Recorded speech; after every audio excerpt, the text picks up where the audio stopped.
Ça tombe bien que tu me demandes croque-mou parce que c'est aussi un maquillage qu'on m'a demandé lors d'une de mes dernières prestations de Noël.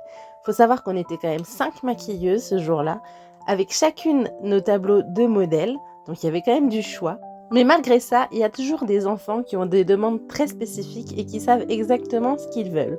Donc là, j'ai un papa qui est arrivé avec son fils, qui m'a sorti son téléphone et qui m'a montré cette image et qui m'a dit « Est-ce que vous pourriez faire ça ?» Et moi, bah, je lui dis oui, enfin, je vais essayer, mais bon, j'ai pas trop le temps non plus de faire un super truc, donc ça va se rapprocher, mais ça sera pas exactement pareil. Et il m'a dit oui, oui, bah faites comme vous pouvez, je suis sûre que vous allez faire quelque chose de très bien. Et donc je me lance avec le modèle sur quelque chose de quand même assez approximatif. J'ai fait ce que j'ai pu, mais dans un temps assez limité, c'était quand même compliqué, surtout que je ne l'avais jamais fait. Donc voilà, j'étais pas très contente de ce que j'avais sorti.